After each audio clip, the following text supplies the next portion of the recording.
I came across a drifting ship. I took a look inside. I found a note that someone wrote that said, take her for a ride. I set a course for sights unseen, went out to open sea. To my surprise, a bunch of sailors joined along with me. Now we're sailing on the mystery ship, and all the sailors here are really hip. There isn't any cost of membership. All you gotta do is join our trip. Yeah, I'm the captain of the mystery ship, and I'm a-calling all aboard this ship. I'm really hoping that you'll enjoy it up on the mystery ship. So bring a friend and come along with us aboard the mystery ship.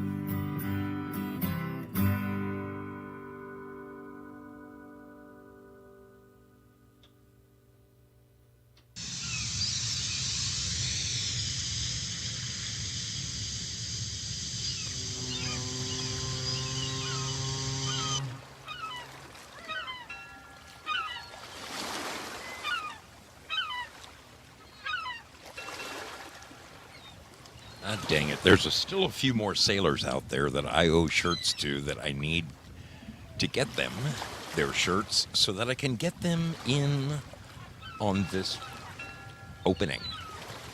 It's important to me. All the different people I've met, for crying out loud.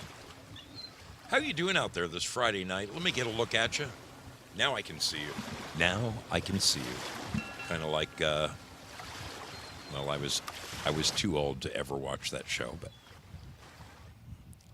I remember my little sister used to watch something called Romper Room, and whoever the host was would hold up this hoop and pretend that she could see the people on the other side of the television. My sister would know, not me. I was big boy by then. How are you all doing out there? I am in my sweltering garage once again.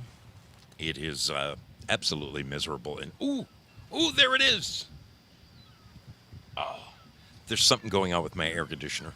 Yes, I have cleaned the filter, but it just kind of gets cold when it wants to. And other than that, it blows roasting hot air at me, which I honestly believe the movement of air, be it roasting or not, is better than nothing.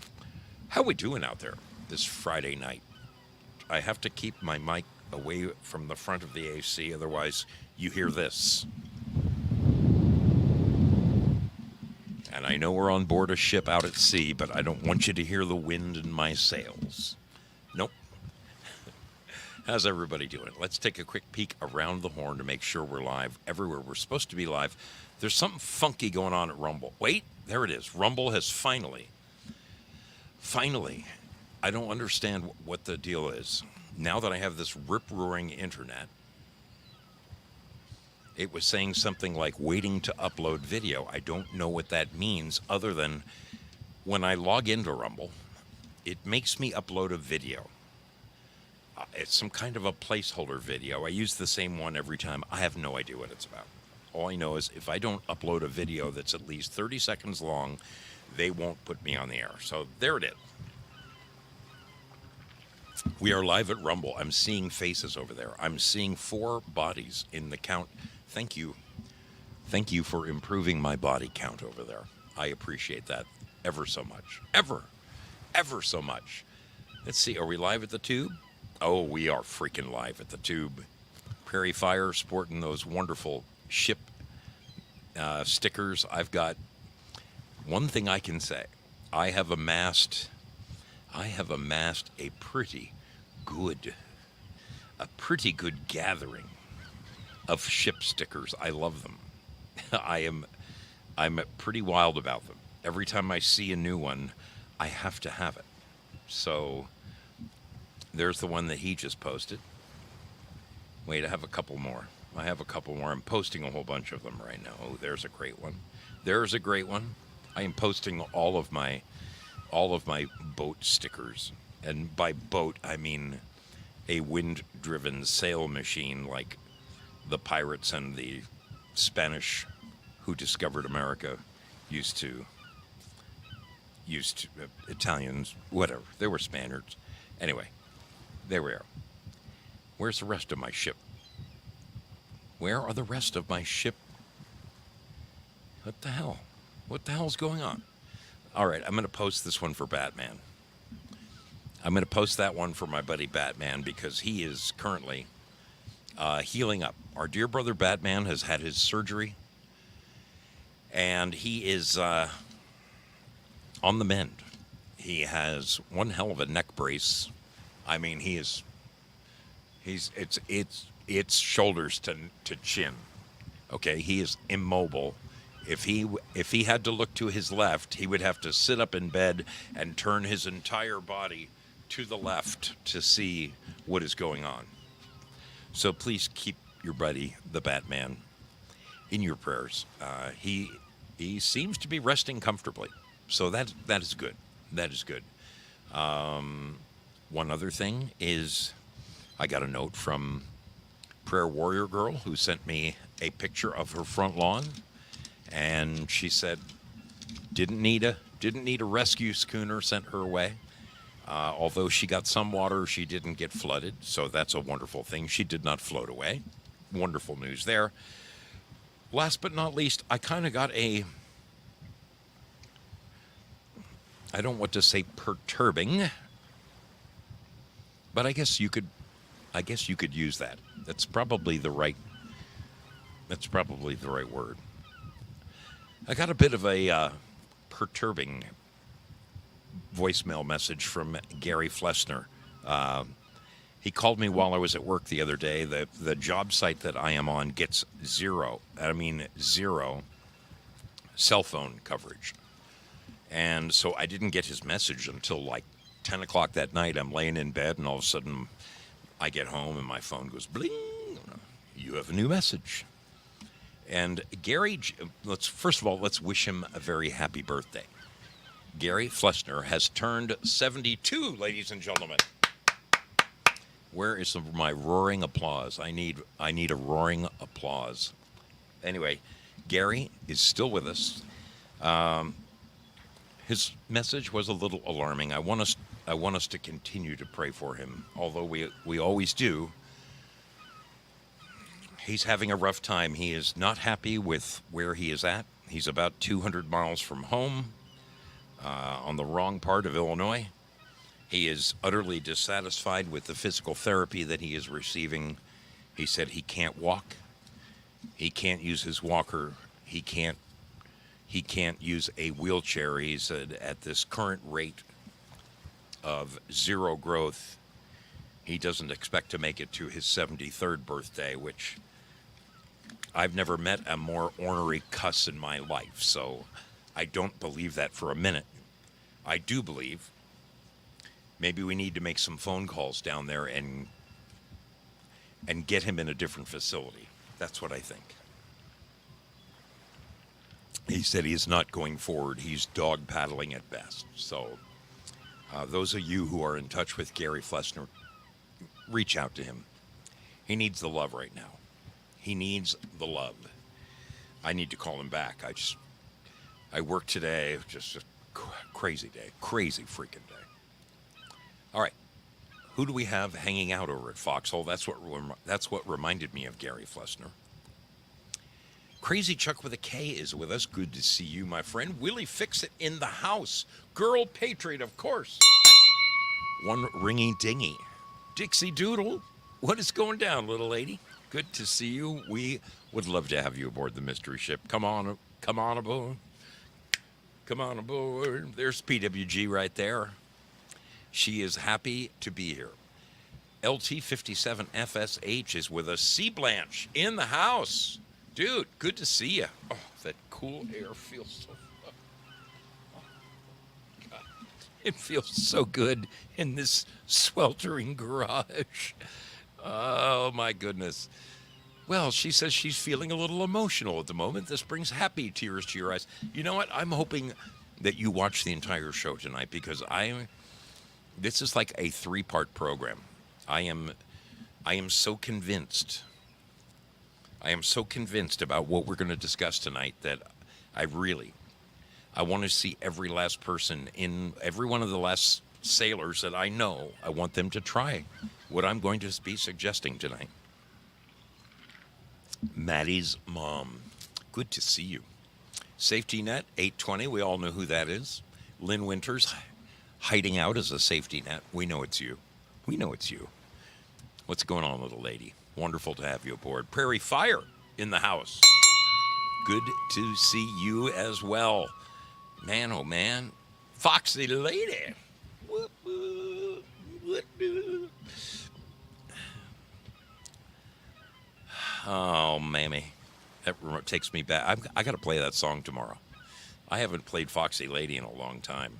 That is that was like the first Jimi Hendrix tune I think that anyone learns on guitar is Foxy Lady. It's a fairly simple song, but man, does it get the job done. John Otter, how are you doing, my brother? Hope everything is good in your world. Good to see you. 17 Patriots, 17-6, a Philly roofer. Well, look at that. I know who that is. That's Matty F&B.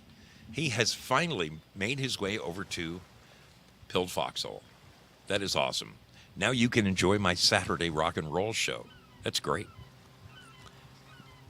Hubby just came in from the garden, says Dixie Doodle.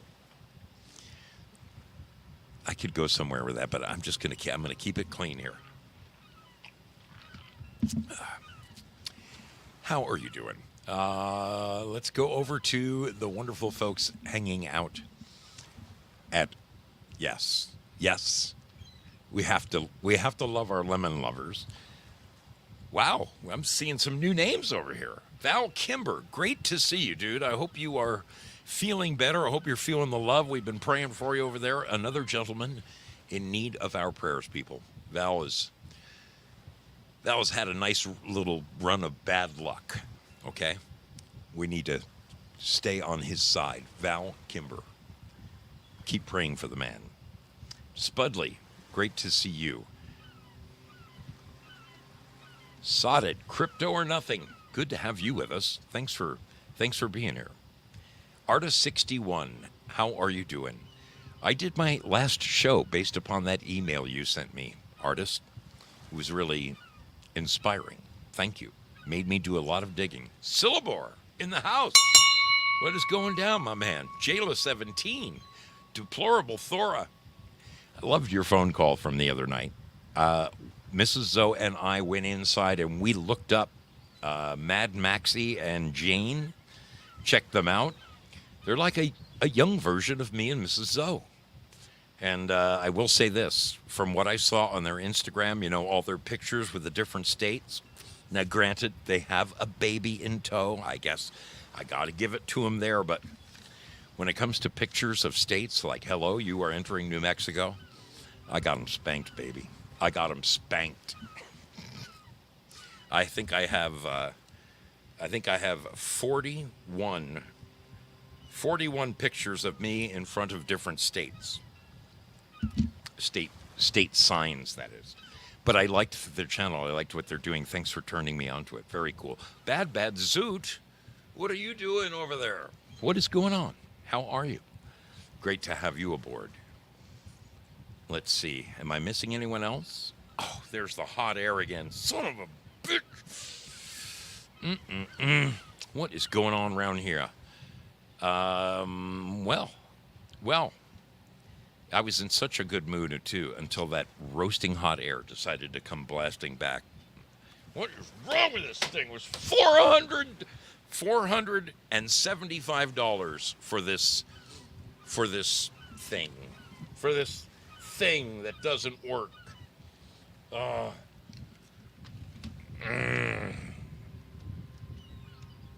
Man, enough to piss off the Pope. It's enough to piss off the Pope. All right, let's not forget our YouTubers. We've got a wonderful group.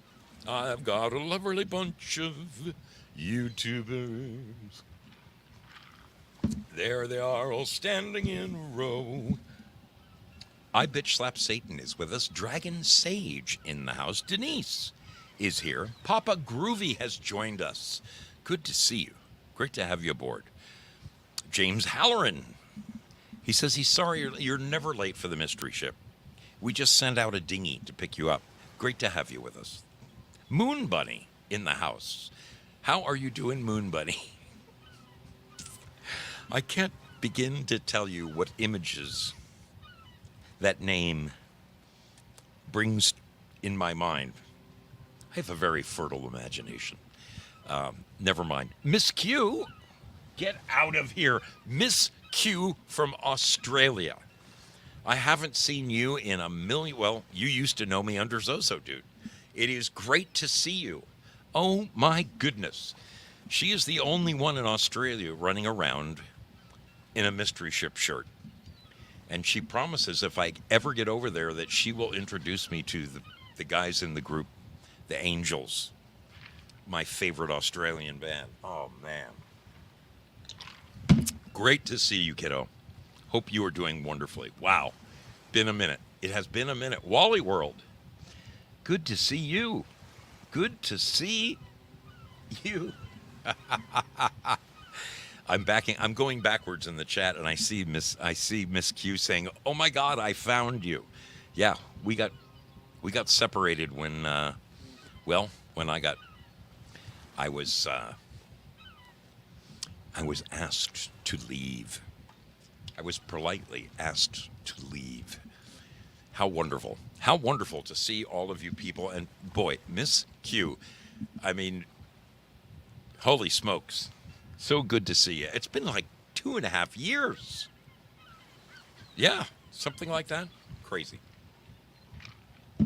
Wonderful to look up and see that smiling face. Wow, that is freaking all right. That is a bit of all right. Okay, you know what? I want to see if I can bump that just a little bit. Yeah, I can. Oh, that's good. I forgot that I can make the screen smaller and the chat bigger on YouTube. That way I can try to read it while I'm coasting along the mystery ship. We are now live at YouTube, at Pilled Foxhole, at Rumble, at DLive, and also at Twitch, although for whatever reason, the gods won't let me sign into Twitch. I don't know why. I really don't know why. It's driving me to drink. I want to welcome you all aboard the mystery ship this fine evening. It's my pleasure as your captain to say, how the hell are you doing? God, there's so many crazy things. So many crazy things that I want to bring up with you.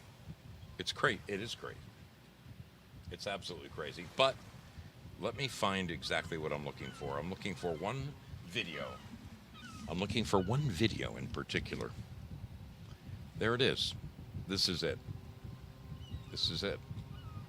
Okay. All right.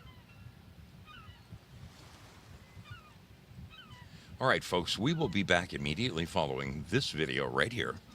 You know what this means. This gives you just a couple minutes to go refresh your drink. I'm going to run inside and get more of each. I'm very quickly running out of both items. Ice being the operative word here. This cup will never make it through the end of the show.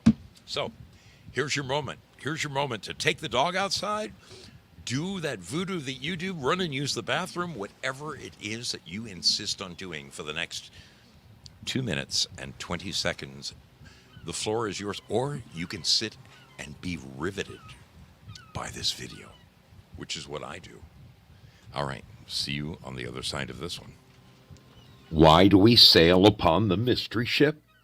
'Cause we never know where we'll go next.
every week, every show, when I just want to take a second to thank the beautiful people who come and support this program in whatever way you see fit, whether it is by coming and watching it or by sharing it with a friend, which is the greatest bit of help you could be, or those of you who choose to take it a step further and support me in some financial way, whether it is through lemon love or some gold pill love, or even those little surprises in PayPal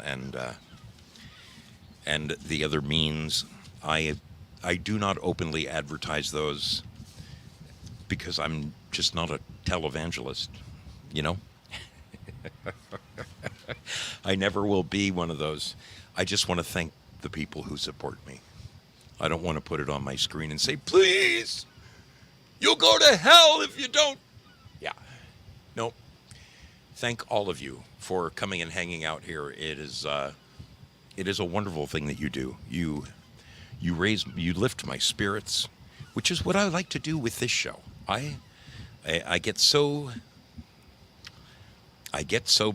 not burned out, but I get so caught up in the day-to-day keeping up with all of the crap that is going on in the world, from men winning gold medals in women's boxing to whatever.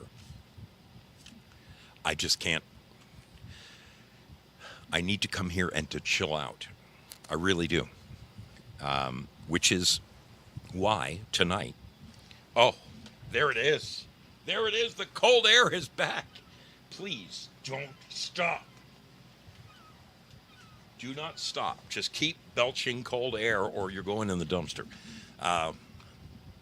Yeah, I have to say, keeping a sane mind is paramount to all of us. If you let yourself get caught up in the daily trappings of everything that we are subject to, you could lose it. Seriously.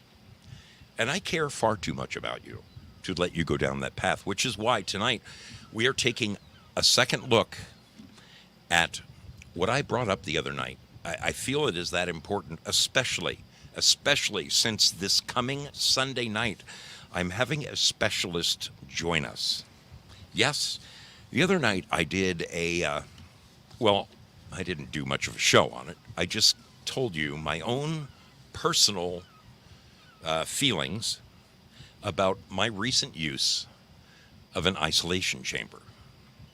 I showed a couple of pictures, but I basically spent the entire evening pontificating on what a wonderful experience it was for me.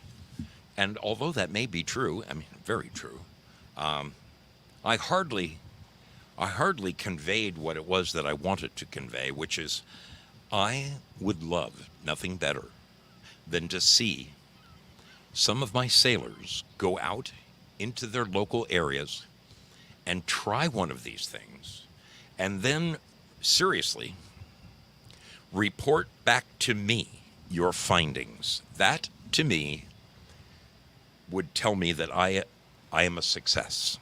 Okay? I did a little digging. Since that last show. Yes, I did.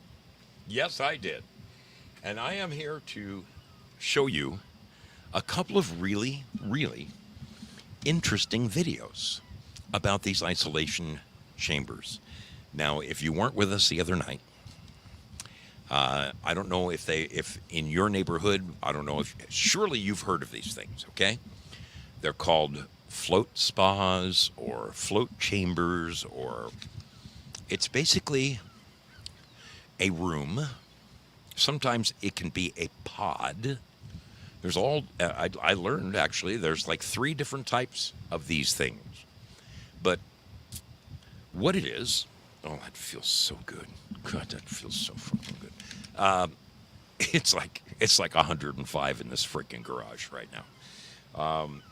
What these things are is a float tank filled with about 10 inches of water.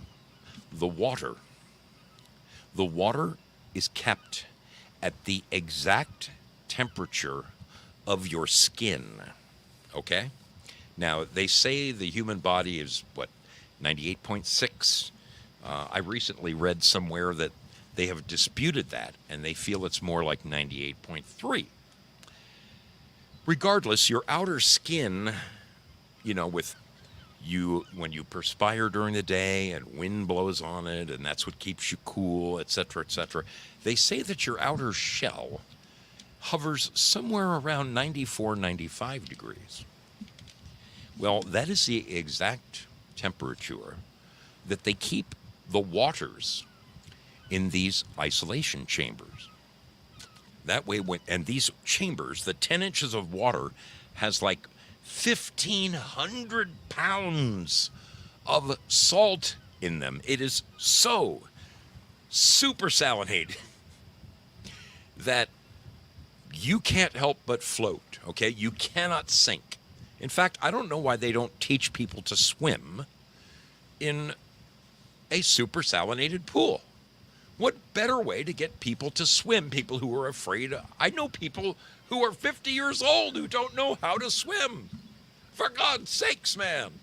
You know what my dad did?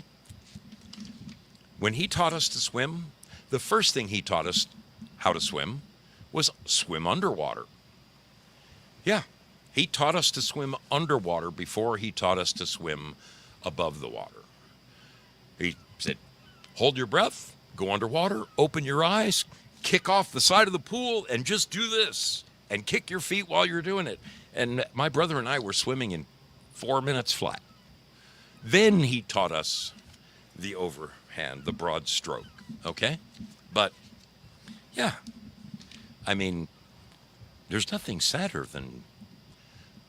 Is there anybody who can't swim? I need to know this. If you don't know how to swim... First of all, what are you doing on a sailing ship out in the middle of the ocean if you don't know how to swim? But if you don't know how to swim, if you never formally learned how to swim, please put an X in the chat. I promise no one's going to make fun of you. I just want to know, do we have any non-swimmers in our audience? I need to know this. Put an X in the chat if you do not know how to swim. Okay.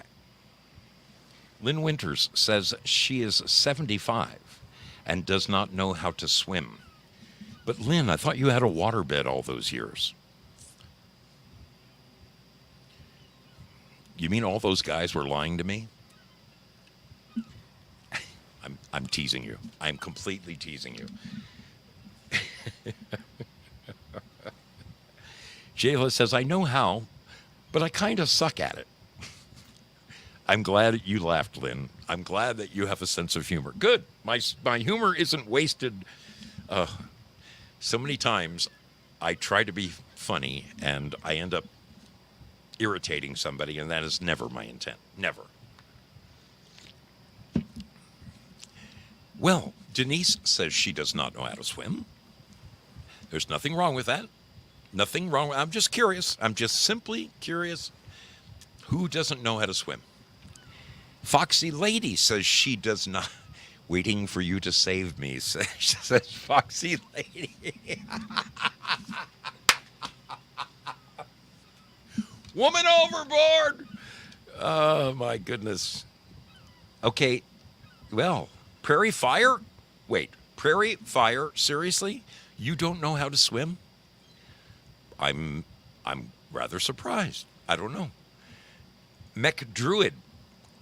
He says he's built RC submarines, 63 years old, but he doesn't know how to swim. Well, I'm just curious. So let me tell you, the great thing about these isolation chambers is you can't sink, baby. You can't help but just bob right on top of the water. There is so much freaking salt in this water that you can't help but float. Now, I found a couple of videos, and honestly, I don't know why I didn't share these with you the other night. But holy cow, these are going to be fabulous. Let me share these with you. Let me share these with you. Where the hell are they? That's my show tonight. Okay. Oh no, that's last week's show. What the hell did I do? I just had them all call. Okay, we'll just go there again. We'll just freaking go there again. You, that's me. Okay, view all. All right. As I stated, since the last time when I brought up what an exhilarating experience it was to get in that flotation chamber in Kansas City. It's the third time I have visited that state, and it's the third time that I have gone for a float. I came away from that experience so revitalized mentally and physically. Mentally now. Mentally. That I brought it up and I shared it with you, and it's funny, I was chatting with our guest who's going to be joining us on Sunday, who is, oh man, he knows all about these things. He is going to share his wisdom with us, the benefits, oh my goodness, the ways that you can benefit from this will blow your mind. They'll absolutely blow your mind. But in chatting with him today on the phone, we were laughing about a couple of different things. There are people who are just terrified of enclosed spaces, and that's something I want to address with him, because how do you overcome a fear like that when the very item that could alleviate your fears is in fact a closed-in space? That is one of the questions I will be posing to him when he joins us. But let me share this with you, okay? The first thing I'm going to share is I got like four great videos to share with you. Let me bring this one up, okay? This is going to sort of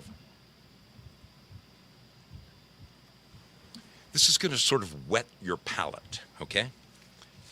What is it? You know when you go for sushi and you take a little bite of, what is it? The ginger, between, different types of sushi. It sort of cleanses your palate.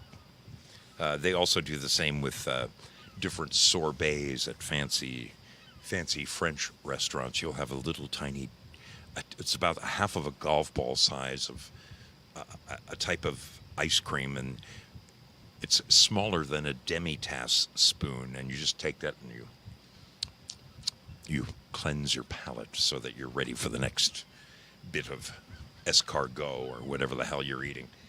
Anyway, pay attention to this. There's going to be a test at the end, okay?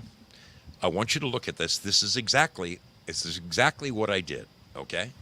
Yeah, let's go with this. Pay attention now. Seriously, I want you to pay close attention.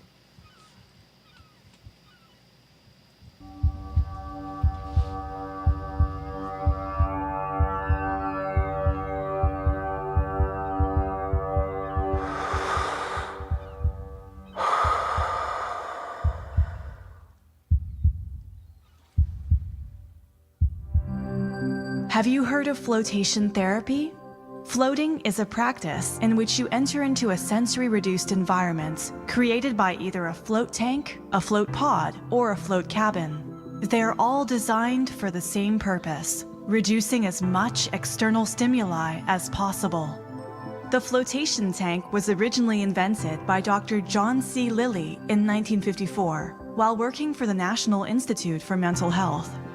The tank holds 10 inches of water that is supersaturated with 1,000 pounds of Epsom salts, creating a very dense solution that allows for the body to float with zero effort and minimizing the forces of gravity. The water is heated and maintained to the same temperature as the surface of the skin, eliminating temperature variations and dissolving the perception of where the body ends and the water begins. The tank is also light-proof and sound-insulated, creating a very quiet and dark space. With external sensory input at a minimum, our bodies have a profoundly intense relaxation response that carries a plethora of benefits. 77% of people regularly experience physical symptoms caused by stress, and 73% of people regularly experience psychological symptoms caused by stress. Stress is linked to several diseases and disorders such as heart problems, arthritis, anxiety, depression, obesity, cancer, and many more. Floating in a sensory-reduced environment reliably generates a very strong activation of the parasympathetic nervous system while suppressing the sympathetic nervous system, also known as the stress response. This parasympathetic activation causes a decrease in potentially harmful hormones, such as epinephrine and cortisol, and increases in beneficial hormones, such as dopamine and endorphins, and encourages a healthy immune system.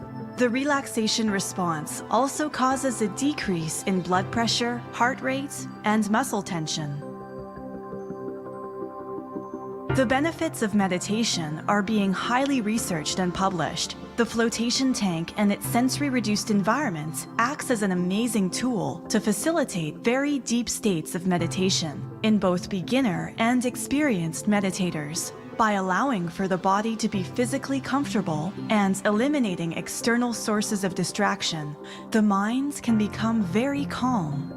With the nervous system being relieved of its duties of processing the stimuli, the mind has the chance to bring awareness to often overlooked portions of itself and the body. The ability to bring one's attention to the present moment can be very enlightening.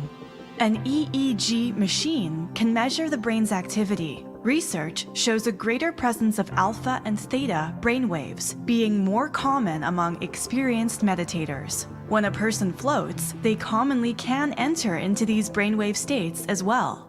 Theta state is a fascinating state of consciousness to be in. Suppressed feelings may arise and be recognized. Lost memories recalled, relived, and reprocessed. Spontaneous creative insights and problem-solving capabilities are increased.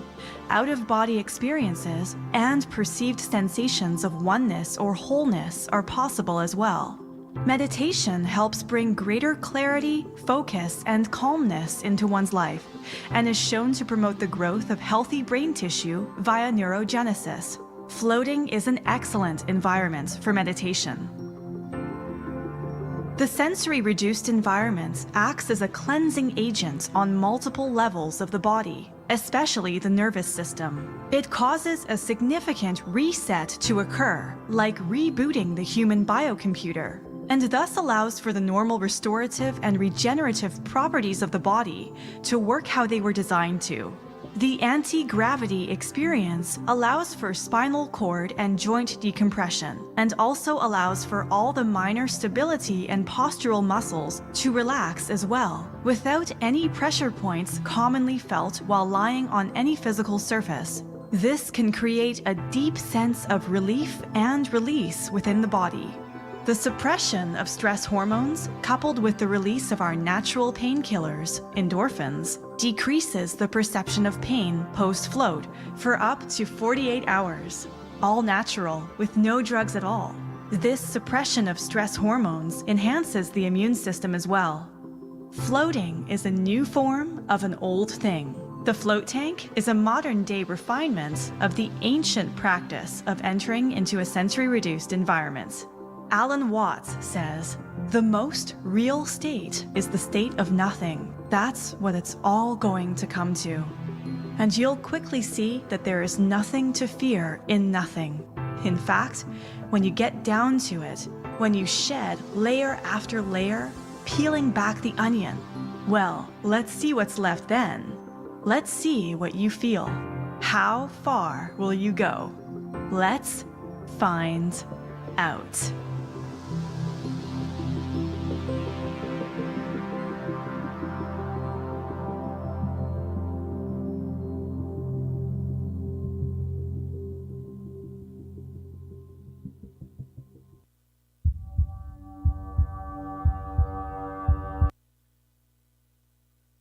I'm playing this beginning again on purpose. Just look at all these sensory overloads as they point them out, okay? Think of your daily newspaper. Think of when you sign on to the internet in the morning and you're watching I don't care if it's your favorite podcaster, you got a morning guy, you got a mid-morning guy, a guy at noon, a girl in the afternoon, a nighttime guy. That's why, folks, that is why the mystery ship doesn't necessarily tackle current events on a large scale. I mean, every now and then I have to. Every now and then I absolutely have to. I mean, I went to Washington on January 6th. I was there, okay? So obviously I give a shit, okay? But one thing that I wanted to do with the mystery ship, and this was on purpose, was to get away from the daily grind, okay? I wanted to take this ship on a different course to where you never know where we're going to go next, okay?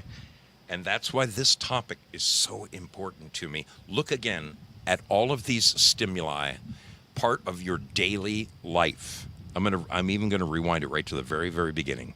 I'm going to call them out. These are all the things that affect you on a daily basis. If you go on Facebook, if you get on the internet, if you watch TikTok, if you watch television, if you go to the movies, all of these different things can affect you.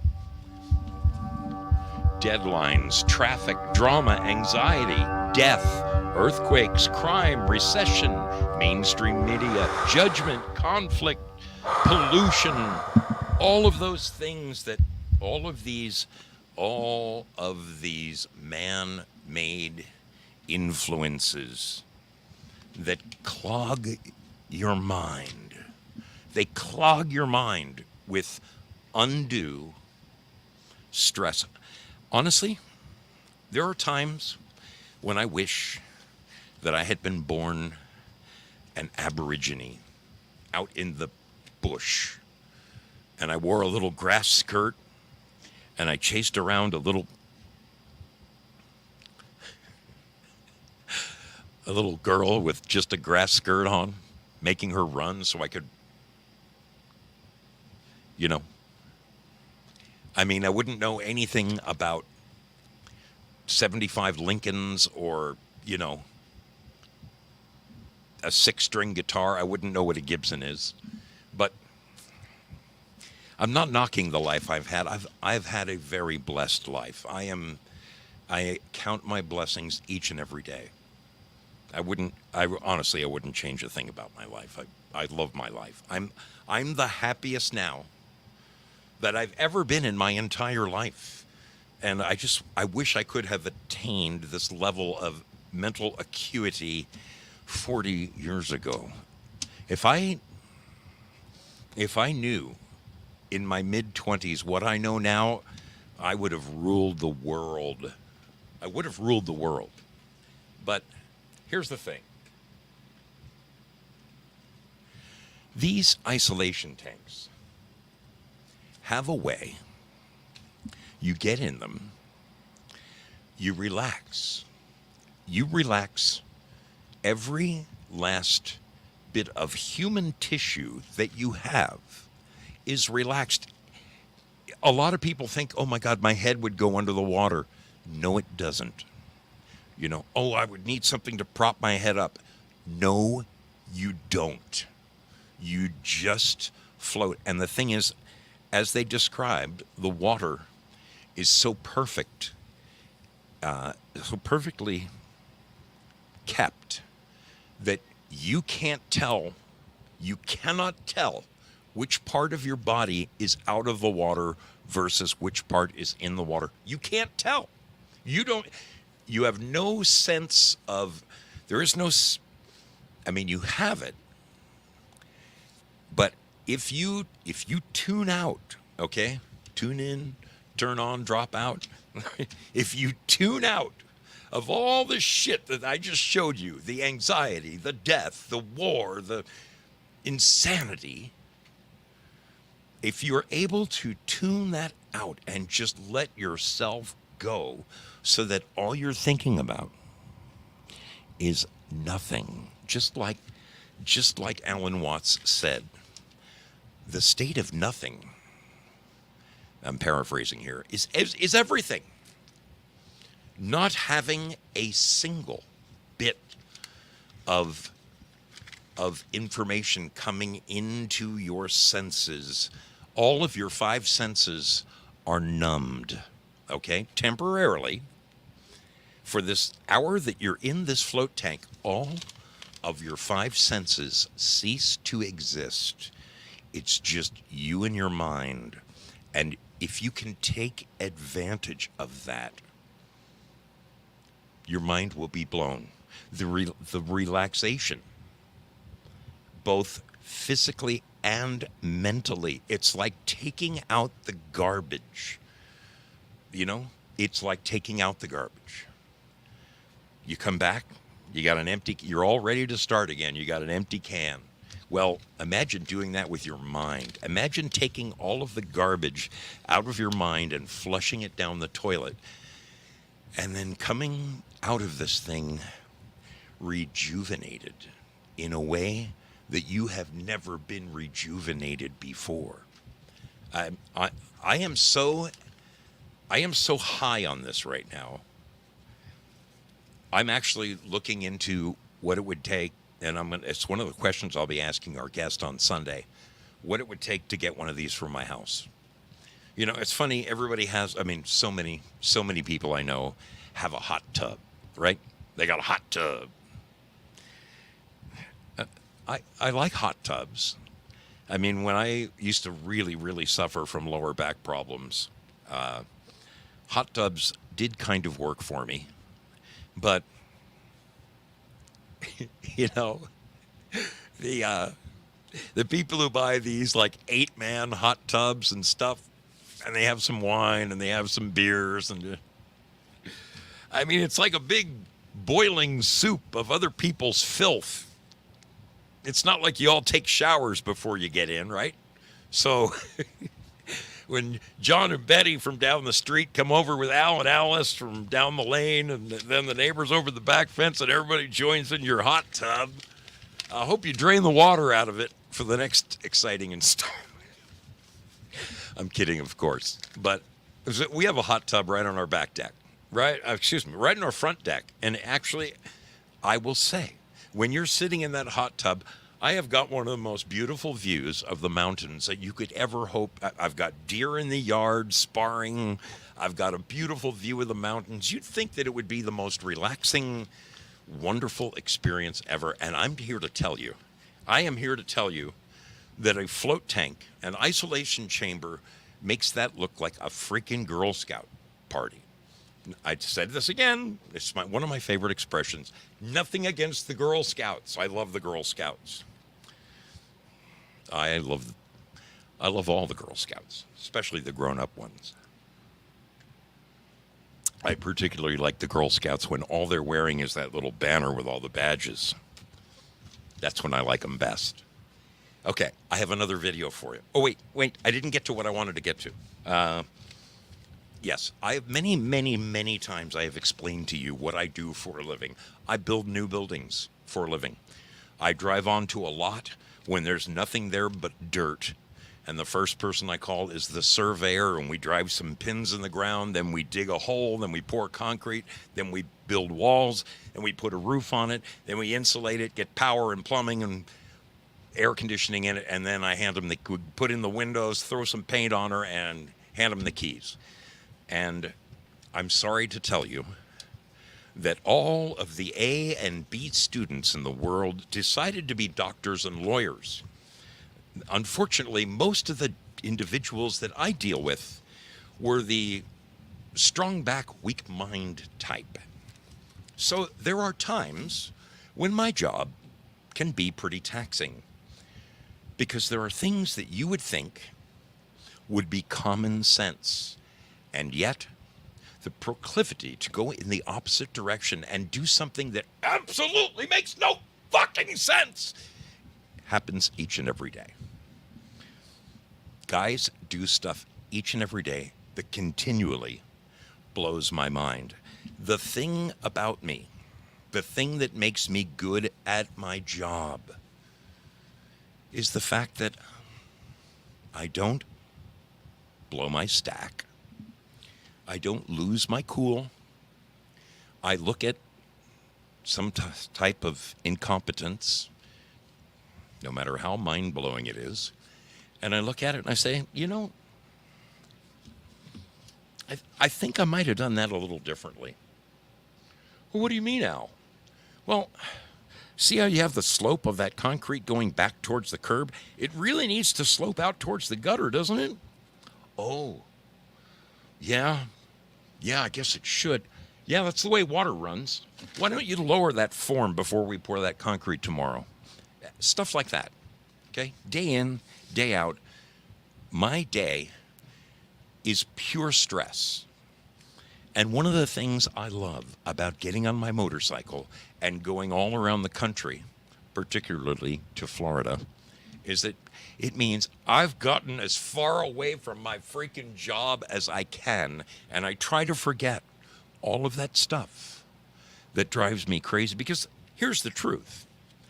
It does drive me crazy.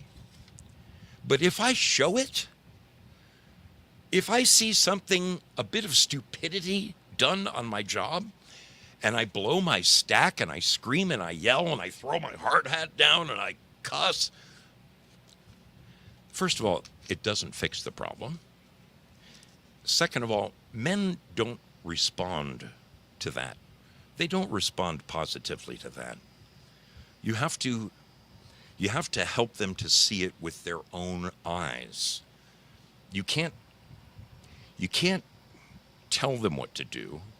You have to ask them to do it in a certain way. Nobody wants to work for a dictator. I used to work for superintendents who were like that. I mean, like, you know, brigadier general types, you know, that, oh man. Nobody liked those guys. And in spite of the fact that I have an extremely high-pressure job, I'll never forget, like, the first time I went to my doctor, the guy who passed away just recently. I loved that doctor. The first time he saw me, I was probably 20 pounds overweight, not really a picture of health. I walked into his office probably stinking of cigarettes, and he sits me down. First thing he does, blood pressure, heartbeat, you know, all that tapping you on the back stuff. And he looks at me and he goes, wow, your blood pressure is 110/70. I said, is that bad? He goes, no, that's actually quite good. Let me check your heart. So he checks my heart. He comes back. He goes, wait a minute, let's do this again. Switches arms. He switches hands. He's got his little stopwatch. He says to me, that's remarkable. I said, what's remarkable? He goes, you have an athlete's heartbeat. Are you a runner? I said, no, man, I haven't run for a long, long time. The only time I run is when there's only 2 minutes left till the liquor store closes and I got to sprint across the parking lot. And he goes, you have an athlete's heartbeat, 52 beats a minute. And I'm like, well, I don't let stuff bother me. There are things in this world worth screaming and yelling about. But putting a building together shouldn't have to be one of them. And I think he looked at me a lot differently from that moment forward. And we actually became very, very good friends. I was so saddened to hear of his passing. I wrote him a letter, and it makes me want to cry right now when I think about this. I got his address, and I wrote him a letter, and his wife wrote back to me, and she said, your letter meant so much to him. She goes, I read it to him just a couple of days before he passed away, and if you could only have seen the smile on his face, she goes, he hadn't smiled in several days, but your letter made him smile. And that just, when I think about it, it makes me want to freaking cry. But being in control of your own environment is something we do up here, people. no matter what the world throws at you, from car accidents to people flipping you off in the parking lot, to, you know, the people who cut in line in front of you in the grocery store, all those little things, they might seem little. They might seem little to you. But man, you add up enough of those little pieces of straw, you will crack the camel's back. You will.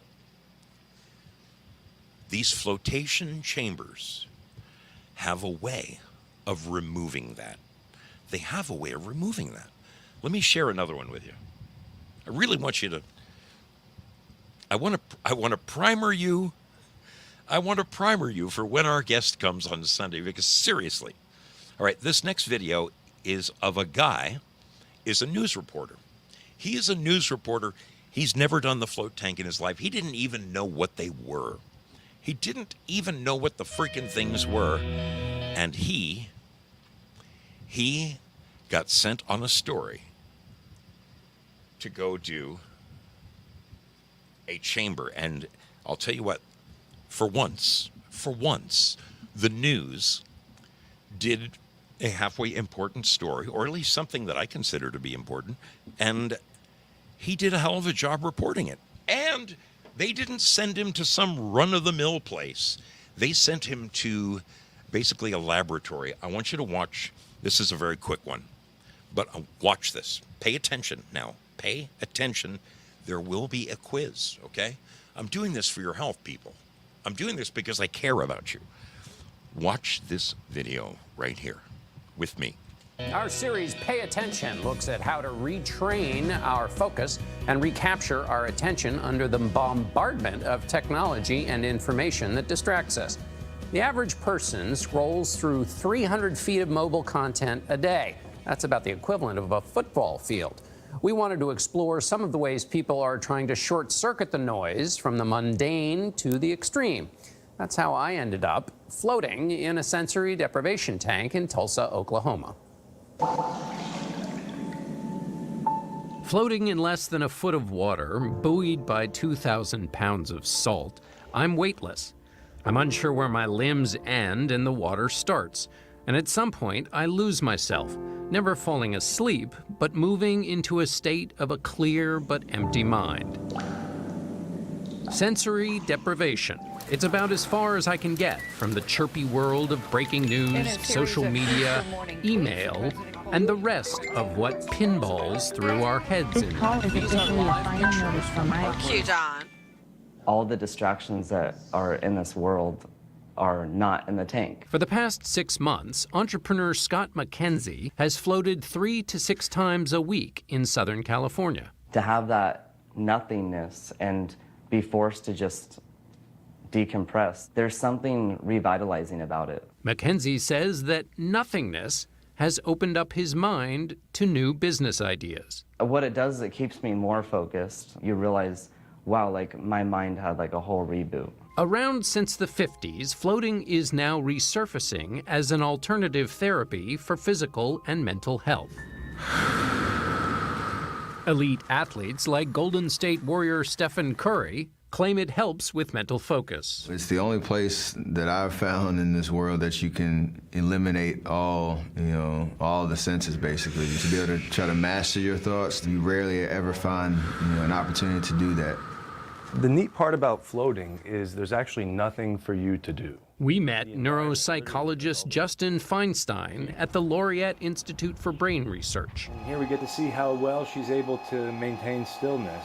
He studies the impact of flotation therapy on patients with anxiety disorders and PTSD. Welcome to our open float room. We created a room around the pool that was built to be soundproof, light-proof, temperature-controlled. In fact, we're trying to match the temperature of the water to the temperature of your skin. Okay. Which is a few degrees cooler than core, so about 95 degrees. He is one of the few scientists researching floating, which is how I ended up here in Tulsa, Oklahoma. We're gonna turn you into a bionic man. Just do this. May I? You may. Wearing a wireless waterproof EEG on my forehead, a heart rate monitor, and a blood pressure cuff. In other words, the worst superhero Halloween costume. If I am in the busy world of constant interruptions, shredded attention, how can a good float help me with that? Think about what a strange world our brains find themselves in, suddenly inundated with 24/7 connectivity. So here, in many ways, you have the ultimate form of disconnection. While I marinated, Feinstein monitored my vitals next door. My heart rate dropped by 20 beats a minute, and my blood pressure dropped more than 20 points. I was not asleep, but powered down to just a flicker. By the end of the float, you were getting to about 2 to 3 breaths a minute, which was incredibly low. So low that there is a biological effect on the brain, essentially telling it to quiet down. If you look at the first 21, 23 minutes on the floater, you see more activity, which is not uncommon. You're trying to relax. Neurophysiologist Ricardo Gil da Costa developed the technology that measured my brain activity. This is the point when you turn off your lights. This is your brain relaxing. After 65 minutes of floating in silent darkness, I was relaxed but also energized, and I had totally lost track of time. I could go for that every day. I don't think my office can fit that, but that would be great. An hour in the tank, however, is not for everyone. Some people might find that very restful. Some people might find that it freaks them out. Dr. Philip Muskin is a psychiatrist at New York Presbyterian Columbia University. I don't think it's for everyone. The problem in a busy day, you're taking an hour off to go to a flotation tank where there are other things you could do that might really benefit you. Can the process of taking these breaks, emptying your mind, help me control my attention? Yes. Attention is a biological phenomenon. When you empty your mind, be that by breath, flotation, meditation, exercise, it works by allowing our brains to do some discharge of the junk and let us go back to work. I don't know if this is going to be the solution, ultimately, to all of the problems that technology may end up causing our nervous system. But it seems like a very simple way to at least give a respite. Feinstein is in the middle of his research. It's still experimental. The big discovery would be if those who use a float tank become so familiar with its quietude that they can access it even when they're not in the tank. I thought it was very cool. It seems like the ultimate in meditation. I didn't like the part where the top, though, comes down on you. I think that would creep me out a little bit. It's so dark. The second time I did it, I just kept my eyes open, and you can't see anything. And I'm thinking next time wear your Speedo. That will really enhance the experience. Because because I think less clothes in there, the better. I really do. When I did the second time, you're not wearing anything at all. Yeah, I could get that. Yes, I assure you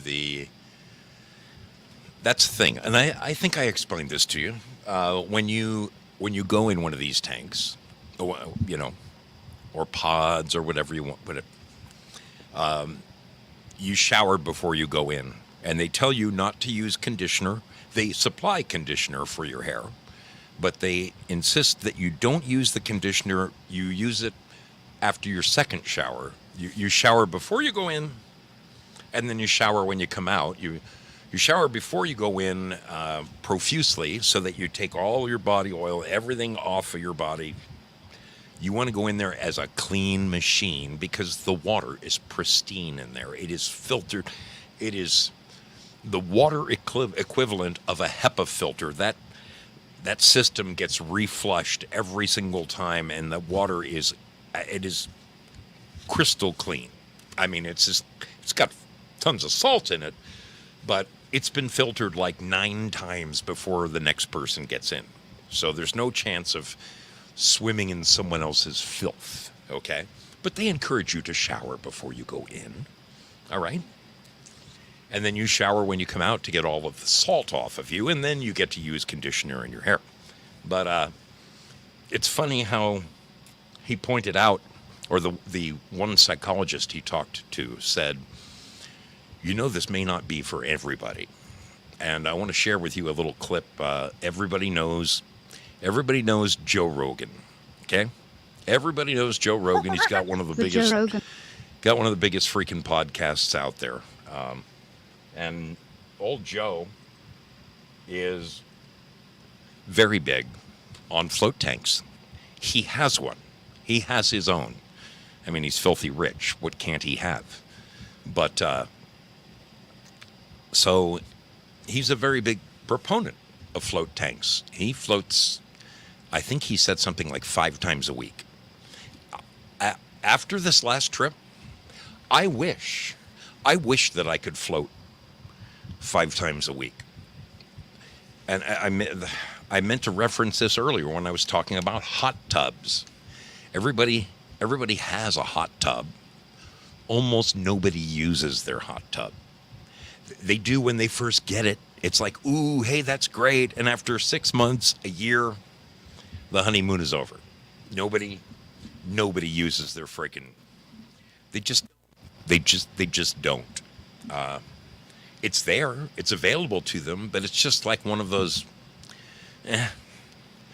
I honestly feel that if I had a float tank instead of a hot tub, I would use the fuck out of it. I really do. Let me share this. I'm going to share this clip from the Joe Rogan show. This is a very, very short clip. And he's explaining the float tank to one of his guests. And the guest had a very, very negative experience in the float tank. That's why Zoe gives you both sides of the story. So let's see. I don't even know this guy's name. Maybe you guys can tell me. But anyway, let's see what this guy has to say about the float tanks.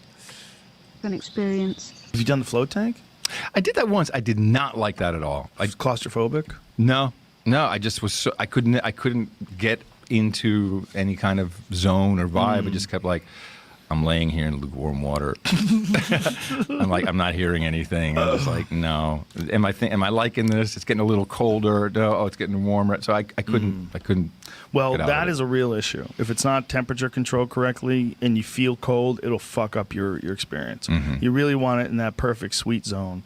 But when you can get there, it's really all about whether or not you know how to concentrate on breathing.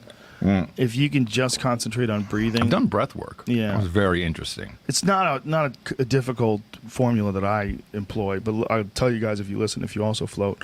When I get in there, I touch the sides to center myself so that I don't bounce against anything and distract myself because I'm floating, and you drift into the wall sometimes. So I wait until the ripples die down because when you climb in, there's going to be like a little bit of ripplage, right? And then when you lay down, once the water gets still, then I let my hands go. And then I just think about breathing. And I'm not a wizard at this, right? It goes in and out. I think about, I forgot to call that guy. I got to send that email. I gotta book. I gotta put that on my calendar. I keep forgetting. And then if I just stay vigilant and make sure I go, okay, get back on the road. And the road is thinking only of the breathing, only of the in and the out, and the in and the out. I visualize air coming in and out of my lungs, and just that alone, while lying in the tank, will put me in a trance. And it takes a while, but I can do it quicker because I've done it for years. Because it's like the tank's a normal thing. I get in, I'm like, the most I always think is I should do this more often. That's what I usually think. But I can get in a trance by just thinking about the breathing. Okay, all right. So he says, I can get in a trance by just thinking about the breathing. Now, folks, this is really, we're getting to the crux of this, and I need to bring you the crescendo. I've got 2 more videos to show you. I may as well do it. I may as well do it right now. I'm going to show you there's a second Joe Rogan video. This one's a little funnier. This one is a little funnier. Let me see if I can find it. He is a very big proponent of these float tanks. Like I said, I think he'll tell us how many times a week he does it. That's how big he is on these things. Again, I have to tell you, I don't know who the guest is. It's some girl. Maybe you guys can help me. By the way, that last guest on the Joe Rogan show, it was a former MTV host. What the hell was his name? Arden. How you doing, darling? Good to see you. Good to see you. Great to have you aboard, little lady. Scott Ian shared with me that the guy who was on, Alan Hunter, a former MTV VJ. Boy, you think I would have remembered that because, God, I used to be such good friends with Nina Blackwood. I haven't talked to Nina in a while. I've been trying to get her on the show, but she's kind of a strange duck. But we'll see what happens. I'm going to keep extending the olive branch. I would love to get Nina Blackwood on this show. My God, I've known her since the mid-'80s. Anyway, here's Joe Rogan talking about one of his float tank experiences with a guest. By the way, if you know who this guest is, please tell me in the chat because I don't know who anybody is anymore. I don't follow celebrities. I couldn't tell you. Anyway, I think she's a little bit nutty anyway, whoever this guest is. But listen to Joe describe his float tank experience. All right, here we go. Here we go. Pay attention. Where's my cursor? Damn it. The Joe Rogan Experience. I know a lady who lives in the Arctic Circle. She lives like 200 miles above the Arctic Circle. She's on that show Life Below Zero. You ever see that show? But she can come out when she wants. She can come back. She flies back. She was in the studio. Not this one, the old one. But she was sitting right where you're sitting. Like, you know, she's a normal person. I can't even take a cruise. No? No. But you were going to cruise in the Congo. Well, that's a river. But I can't take a cruise boat because I can't be isolated in the middle of the ocean with people I don't think are really on the ball. Like, I can't do it. I think that's where, like, the next plague starts. I think... Does happen sometimes. Yeah, they get the norovirus or whatever on a cruise ship. And what if someone's just really into chucking people over the side? Like, that's your move. You just take a cruise. I like those people that survive that. I like the stories of the people Who the that fuck get has ever they survived fall getting off a chucked cruise off the- ship. Really? And they get found. Who the fuck finds them? They're in a shipping lane. They get found. Really? I love those stories. I've never heard those stories. I always thought you're fucked. Can you imagine? Could you? There's like almost nothing that can fuck you worse than to fall off a cruise ship. But Right. these people, they survive it. You have to think of how long can you swim? Right. I mean, it's like 13 hours or I don't know. How long can you tread water? Well, you can tread water longer than that. I don't know. Sure you can. I sink like a rock. You'll be hallucinating. Right, but you still be treading water. Your tissue would be tearing apart. What I heard one guy talk about was how he saw, like, he had the illusion of seeing boats come by and talk to him. And he, like, talked to people that were saying, just hang on longer. It was all imaginary. Like, none of it was real. But he was having, like, a full sort of trippy virtual reality experience with his hallucinations that kept him alive longer. They were, like, his subconscious.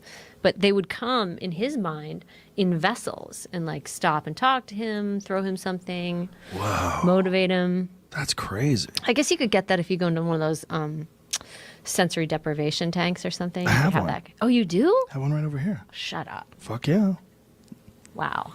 Yeah. Whoa. Do you do that regularly? Yeah. Do you have hallucinations? Yeah, Like definitely. what? Tell me. The most extreme one, I was in the jungle, and there was some people that were native to this place. They were dressed in Western clothes, though, like T-shirts and shorts, but they were barefoot, which is often the case, though, unfortunately. A lot of people that live in these indigenous villages, they wear like Under Armour shirts and shit that someone gets them. Somehow or another, it gets down to them. Missionaries maybe sometimes bring them. But they were speaking in a language that I understood, but it wasn't English. And I don't speak anything other than English. And when they were talking, I was listening to them. I was amongst them, and I was listening to them, and they were speaking in this very different language. And then I realized, like, holy shit, I can understand their language. But I realized that in English, and then poof, I popped out of the spell. Like, my freaking out about it brought me, it was all like, no, don't go away, don't go away. Ah, fuck. It's like, it was so extreme. It was so, I could smell the rain. I could feel the moisture in the air. I could see the leaves all around me. I could hear the sounds of the forest. And these people in the rainforest just hanging out, talking this, it was totally uneventful. Nothing was happening. But they were talking in this language that I absolutely knew what they were saying. They were going back and forth and communicating, and I was following the conversation in their language, thinking in their language. And then I realized it, and I woke up. How do you interpret that? I think. I don't want to get too deep into this because I have one more video to show you. But let's touch upon that for a second. All right. You guys who know me well, know that I'm a bit of a, shall I say, a free spirit. In my short lifespan, which seems to have spanned many generations,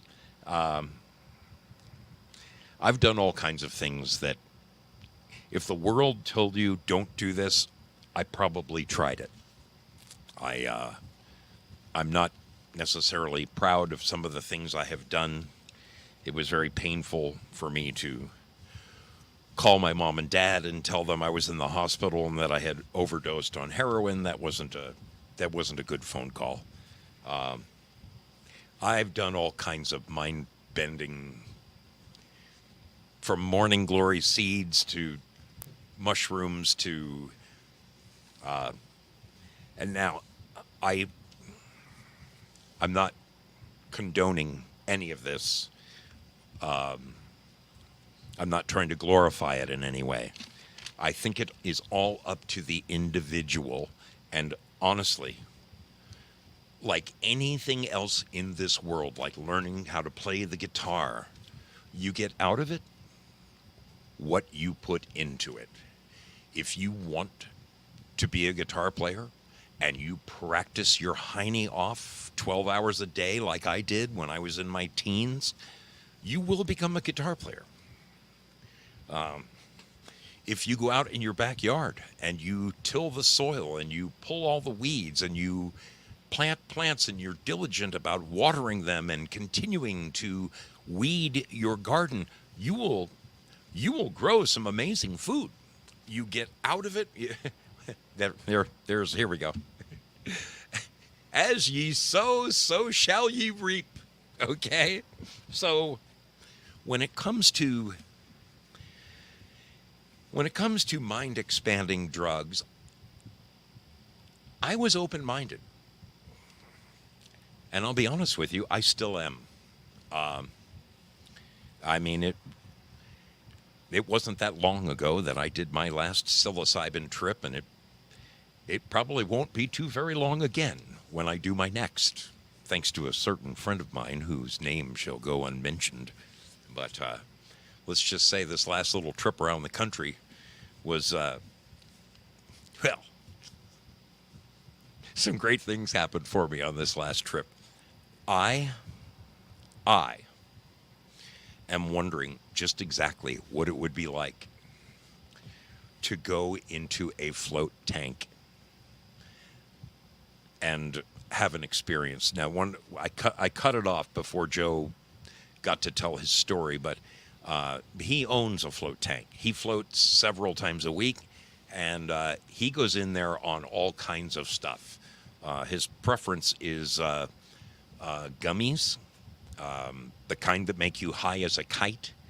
He talks later in that video, he talks about going in to the float tank, just flying, and what an amazing experience it is. And I have to say, this has piqued my curiosity, okay? Because my last float experience was exactly, remember the two videos before when the guy put the thing on the waterproof EKG thing or whatever the hell it was? The guy wrote the software that measures your brain waves while you're floating, and he pointed out that in the first 1/3 of the float, his mind was spinning, very much like Joe Rogan just said. Oh, I got to send that email. Oh, I got to invite this guy on the show. Oh man, I got to watch this thing. I got to make this phone call. After a while, and it took me about 15 minutes, you finally shut your mind off. You finally shut it off. And that's when the fun begins. Okay, that's when you can really take advantage of zero stimuli. You're not You're not thinking about naked ladies. You're not thinking about all the things you have to do at work. You're not thinking about that traffic jam at the end of the day. You're not thinking about what you're going to make for dinner or how much dirty laundry you have piling up at home and when you're going to get time to do it. You're not thinking about any of that. It all disappears. And unlike those videos, for me, I float butt-ass naked in a completely dark environment, pitch black. You can open your eyes and you can't see shit. That's why I liken it. As I said last time, it's like being in outer space. It's like being back in the womb, okay? It's like somebody hooked your umbilical back up again. It's the closest you can get. I mean, if you can't reach out to God in these moments, I will admit I spent part of my time praying when I was in the tank. Towards the end, I was so in tune with my inner spirit. I reached out to God and asked him for a bunch of things, things I would like to see come to pass. But for the most part, I just shut my brain down. I shut it down. And it was fabulous. Like that guy said, it's like unplugging, like turning off your freaking if your brain was a computer, it's like hitting that switch and turning it off. At least you have that opportunity if you choose to seize it. God. I knew a guy named Flea, Amethyst Cat. He was a bass player, a hell of a bass player. Anyway, let me play this last video. I really want you to see this. Oh, I love my lightning internet. I cannot tell you how neat it is to click on something and have it show up instead of waiting 25 minutes for the damn thing to load up. It is the greatest thing ever. Okay, where is it? Right? It is right. This is the last one. Yes, this is is this the one? Yes, this is it. Okay. Welcome to Float State. This is if you have never done a float, or if you're considering doing a float, this is what you can expect. Let's run with this. So you're about to float for the first time. And before you do, a few tips will ensure you have the best experience possible. Before floating, try to avoid caffeine for 2 to 3 hours. Try not to be too hungry or too full. And avoid shaving on that day. Please arrive 20 minutes before your appointment so you can complete your waiver and avoid being rushed into your float. When you enter the room, close and lock the door. You'll shower before and after your float. For your first shower, please make sure the water is cool to prevent feeling cold in the skin temperature float solution. Use only body wash and shampoo to remove any fragrance or product before entering the tank. Please save conditioner for after your float, as it comes off like an oil in the water, and please be sure to rinse all body wash and shampoo off before getting in the tank. After your shower, before you get in the tank, dry your face as best you can. And now you're ready to enter the tank. As you open the door, you'll see a freshwater spray bottle and washcloth. These are there in case you get salt in your eyes during your float. You can sit up, spray your face, and then dry off with the washcloth. As you lie back in the tank, the water will pop you up and you will be floating effortlessly. Once you are comfortable, it is important to relax your neck. Because your brain is not used to being able to float, it may try to hold tension in your neck to keep your head up. If you have a neck injury, there is a pillow that can be put behind your head. Otherwise, we don't recommend you use a pillow, as the goal is to fully release tension as you relax into your float. It may take some time to fully relax into your float. The key is trying to relax your body as much as possible. So just breathe, and every time you exhale, feel like you're just letting tension go. You are always in control of the light in your tank during your float. You can keep the light on while you float, or you can turn it off and there will be nothing. No light, no sound, just your heartbeat and your breath. If you lie still, eventually you will lose sensation of the water around you. At the end of your float, the music will come on to let you know it's over. If you fall asleep and miss the music, after about 2 minutes, a light and the filter will come on and it will let you know. Give yourself a second to readjust before exiting the tank. Then you can take a second shower to wash off the salt. After you shower and dress, there is a post-float ready room with lotion, Q-tips, vanity mirror, and hairdryer, so you can leave ready to hit the town. Relax in the post-float lobby and enjoy a cup of tea. Please let us know if you have any questions or comments about.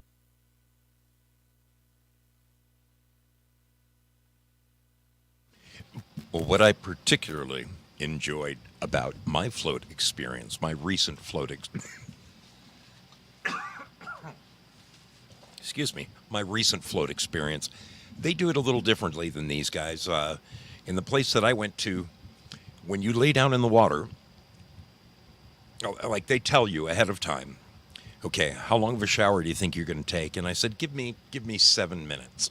And they said, okay, we're going to set your tank for the lights to go out in 10 minutes. And that gives you plenty of time, at least for me, it gave me plenty of time to clearly wash every last follicle on my body and my hair and my mustache and my ears, and then climb in that tank whistle clean. And I swear, I mean, I no sooner put my earplugs in and lay down in the water and the lights just gently go off. Now, I think that music was an option, but I chose not to have music. I don't want any kind of stimuli. I want it to be just me and my existence. And I gotta say, it was amazing. Now, I really think that I could heighten my experience. I think that I could heighten my experience. What I would like to do on my next few floats is do several in succession, like Monday, Wednesday, Friday. Get some floating down, because seriously, it gets you into a mental state. Picture this, if you will, okay? When I got into that float tank here in Kansas City about 3 weeks ago, I had been subjected to 3 solid weeks of riding a Harley Davidson in all kinds of weather, in all kinds of traffic. I had concerns about, running out of gas in the middle of nowhere. I was worried about, man, I got to get my bike serviced. Oh man, I got my tires are starting to wear out. Am I going to be able to afford tires? I had all these different things running through my mind. Add to the top of that the fact that the whole time I'm riding, I am constantly checking my mirror, checking the traffic in front of me, there are people out there who just do not look for motorcycles, and those are the people that I have to be hyper aware of. I had a couple of very, very close calls, one of them in Philadelphia, that seriously could have taken my life. So when I got into that tank, I was ready to let it all go. I was already of the mindset that I was going in that tank to unload mentally. It's weird that I'm spending so much time telling you people about the wonders that this does for you mentally, when the fact is, physically, physically, it is amazing. I shared with you that as you're laying there in the water, your muscles start relaxing because there's nothing pulling on them. I mean, even in that beautiful new $3,000 mattress I just bought myself, which is the greatest bed I've ever had in my life, it fails miserably in comparison to free floating in this salt water. Okay? There is zero gravity pulling on you. You are in suspended animation. It is like you have checked out. My muscles, it's funny, the very first time I did a float, I thought my muscles were spasming, but I realized they were letting go of tension, built up tension. And I think I said to you, I think I told you guys, I'm laying as still as I could ever be, completely still.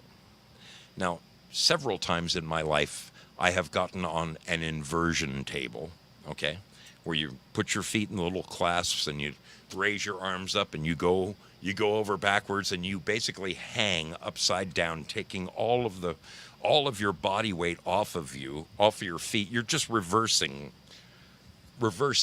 what gravity does to you, Monday through Sunday. You're doing it the other way, so you're relaxing. And I used to be able to hang in my inversion table and just kind of shake myself, and I would feel my vertebrae go pop, pop, pop, pop, pop, pop, pop, pop, pop, all the way from the bottom of my spine all the way to my neck. I experienced that in this isolation tank without moving. I didn't have to shake myself. I relaxed my muscles so much. There was so little tension on any of my muscles that my back automatically cracked itself. It felt amazing. I can't really describe it, but particularly my throttle arm here, where the one I'm constantly, the muscles in this arm started twitching and they were releasing pent-up energy. I came out of that freaking thing. I came out of that experience. I have to say, when the lights came back on, the first thing I thought was, oh shit, it's over. I mean, I was that engaged. I was that in love with the experience. It's unlike anything that I have done before. I mean, in my whole life, I've floated four times. I've floated once a year for the last 3 years. I take that back. I've floated 3 of the past 4 years. Last year, I didn't make it. I had to pull the plug on my trip. I flew home early. I just found a float tank here in Medford, Oregon, where I live. I'm going to investigate. But my next big challenge would be to get in that thing tripping balls. I would like to see from a personal perspective where my mind goes if I went into that thing tripping balls. I think I could have an experience. I really do. I'm not recommending it. I'm not glorifying it. I'm not telling you to try it. I'm simply saying, for me, there's a big question mark there. If I have enjoyed this experience immensely, being stone sober, I wonder where I could take myself if I let if I was looking out my back door. You know what I mean? We probably have a couple minutes for some calls. I'm going to put my new phone number on the screen. This is my new phone number. Any of you who have my old phone number, I want you to throw it away, okay? I want you to throw it away.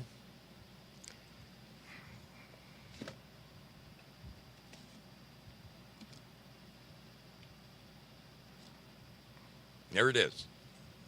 There is my new permanent phone number. In fact, if I ever call you from this number, the caller ID is going to say the Mystery Ship. It does. It does indeed say the Mystery Ship. What I want to know is, has anything I have presented to you piqued your curiosity? Is anyone going to go and check out their local area to see if there is any kind of float tanks where you might go and experience this? Have I piqued your curiosity? The second one is, I want you to advise me. I want you to, I'm serious in this. Am I crazy for wanting to go in this thing hallucinating? I'm interested in your thoughts. Is my phone ringing? Okay. My phone is working. Seriously. I want to know your people's thoughts. I want to know what you think. Is it much ado about nothing?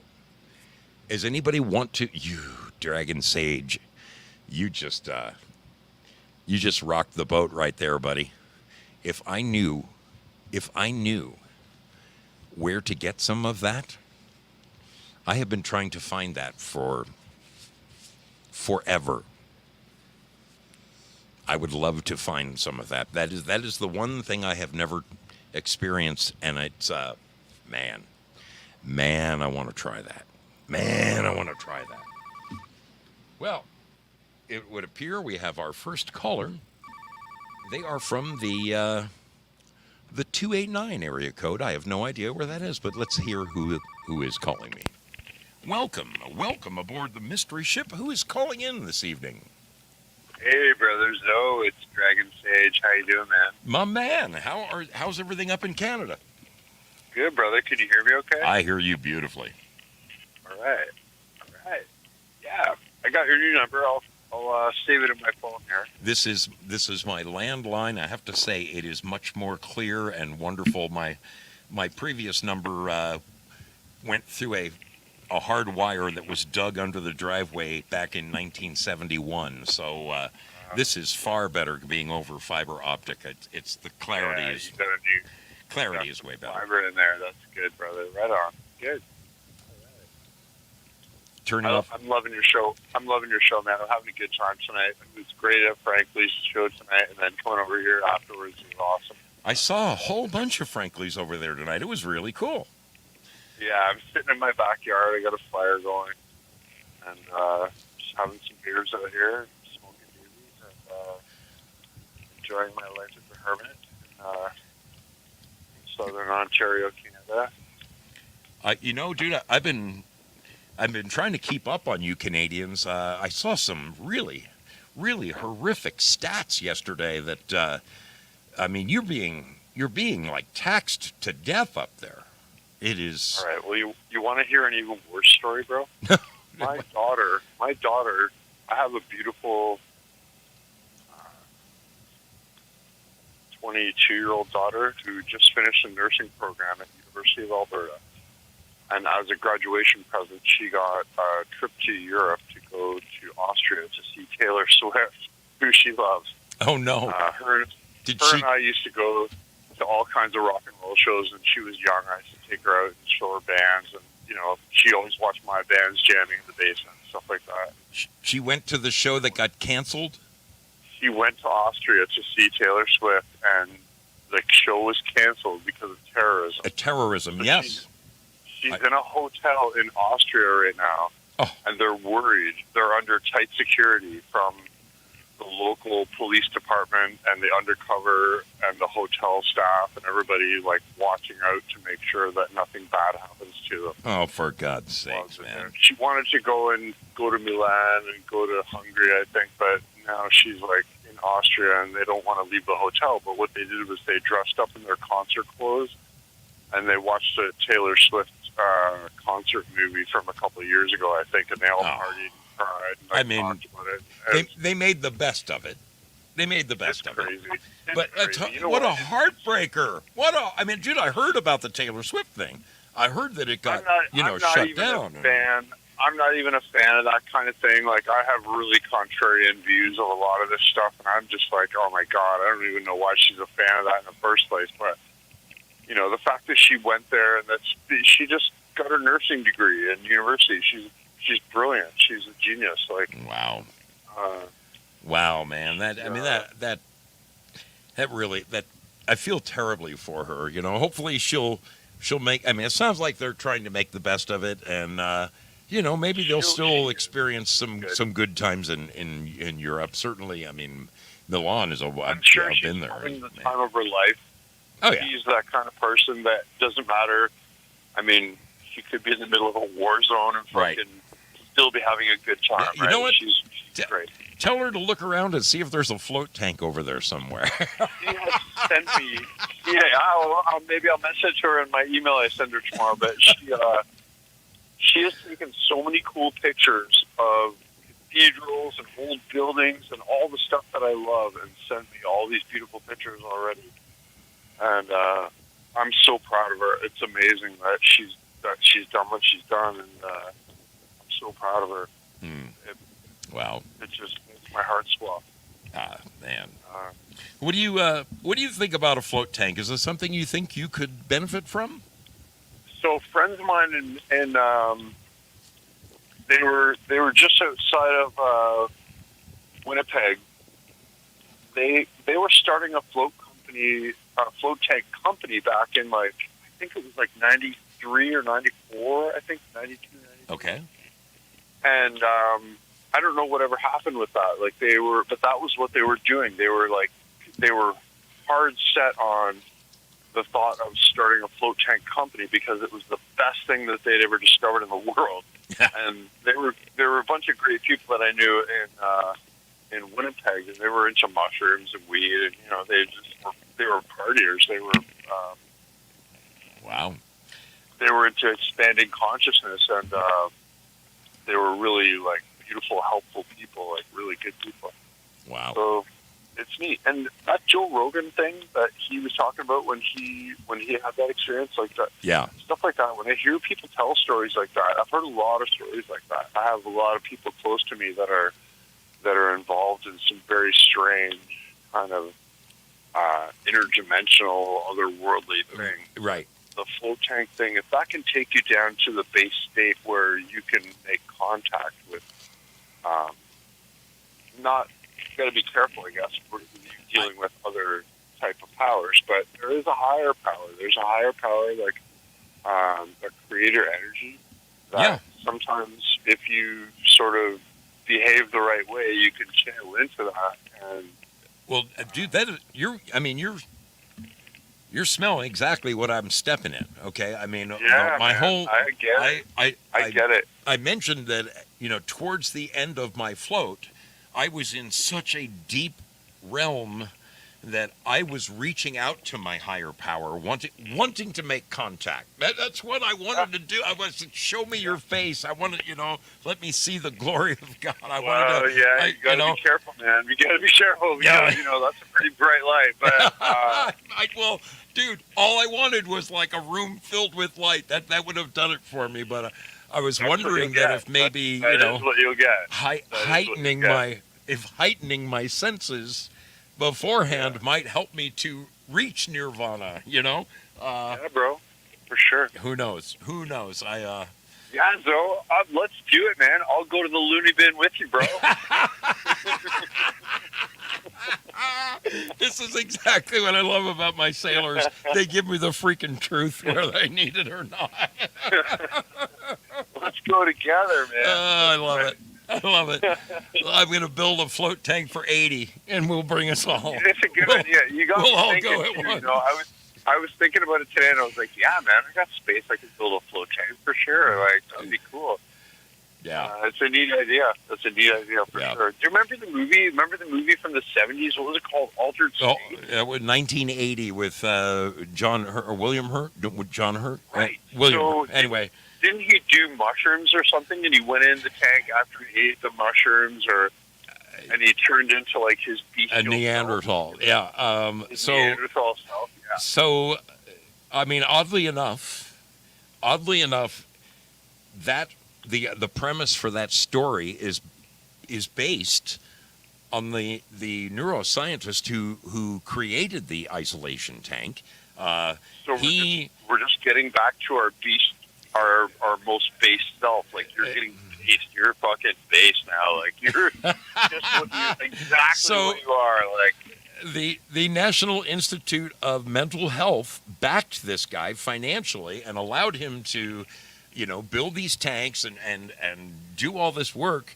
And then it wasn't enough for him. He was the one he personally went in there and started taking LSD, and he went in there tripping balls. Back in the 60s, he was doing this shit. So they very quickly painted him as a loony and a this and that. But that movie, Altered States, where the character ends up doing the same thing. He goes in and takes all these, and I saw that movie in the theater in 1980, so that's how I remember it.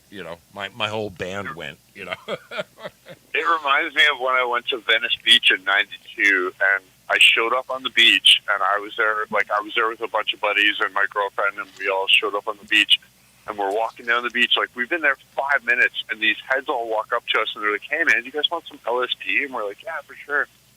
And so the guy says, "Put it in your hand." I put it on my hand. And he takes a food coloring eyedropper full of liquid LSD, and he, like, fucking squirts it into my hand. Oh, my Lord. He, like, super puddled me. Because my girlfriend, I was with this really cute redheaded girl, and he was like, "I'm going to dose this guy and steal his girlfriend." Basically, I think that's what he was thinking. And you're going around shaking hands with people, spreading the love. He dosed me, and then I was bugging out, looking at my hand, going, "Oh my God, that is the biggest dose of liquid I've ever." Oh my God, yeah. And dude says to me, goes, "Don't just look at it, lick it." And I'm thinking to myself, "Yeah, that's a heroic dose. I'm gonna do it." And I fucking put my hand up to my face and licked the dose. Yeah. 2 days on Venice Beach, looking at an amethyst geode that I had in my hand. I had all these rings on my fingers, and by the end of the 2 days, I had no rings left on my fingers. They were gone. Oh, no. And you have no idea what happened. And I still had this amethyst geode that I had in my hand, and the amethyst geode was like my connection to the universe. Like, I couldn't let go of this amethyst geode. Wow. For 2 days on the beach. And after the second day, my girlfriend brought me all these oranges, and she was like, "Here, eat these oranges." And I ate all these oranges. And I came back from this thing. I sat on the beach in the same spot for 2 days, looking at the water and the beach and the sun and the moon and everything. Like, it was remarkable in my world. Like, I was like, wow. You know what's crazy is I mean, as I had shared, I've always been an open-minded and for the most part, a very positive individual. I've never had a bad trip, be it mushrooms. You're totally positive, though. I mean, mushrooms or LSD. I've never had a bad trip. I know people who have had bad trips, but I really believe it has everything to do with your mindset going into it. If you go into it with the feeling that you're going to have a great time, you're going to have a great time. And what I don't like is when I'm unprepared for it. I'm flashing back to a late 70s concert. I want to say it was either Rainbow or UFO or something. And we had all the best bands. We had tickets to this place way the hell out in Orange County. I mean, it was the Orange Show Pavilion. It was this country fair kind of place, but gosh darn it, they had some of the best bands. It was an hour and a half drive from LA where I live, you know, all the way out there to this place. And so one night we were going to, I really think it was UFO. We're on our way out there, and you know, we're in my 69 Impala, 3 on the tree, and I got 6 guys in the car, and they're handing me beers out of the back seat, and we're going along, and you're going along, and I said, God, it's so weird. I kind of feel like I'm coming on right now. And my buddy from the back seat says, well, you should, man. I put 3 hits of Red, White, and Blue Dragon in that last beer I gave you. I'm just bro, I've had the same thing happen to me. That's terrible, though. It's not a good thing to do to someone, really. That's a really bad thing. If you want to do it, and you're prepared for it, but I have had that happen to me. I had a buddy one time in Vancouver say, I walked into the bar that they were in, I got a beer, and I sat down at the table, and he called my name, and I said, hey, I was answering the fact that he had just called my name. Yeah. And he stuck 3 hits on my tongue, as I was opening my mouth to say, hey, Scott, he was right in my mouth. And I was like, oh, you fucking dick.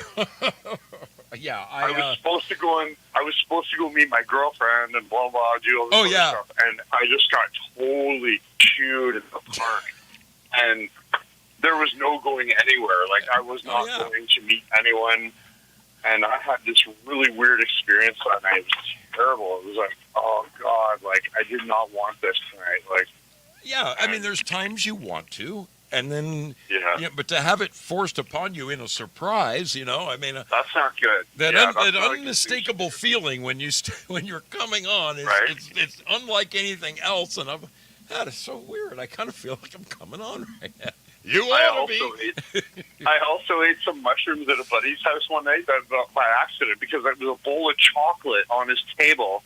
And there was a party going on, and there was all these people, and I went and I ate some of the chocolate on the table. Oh, and they had... And about a half an hour later, I was like... Oh, man.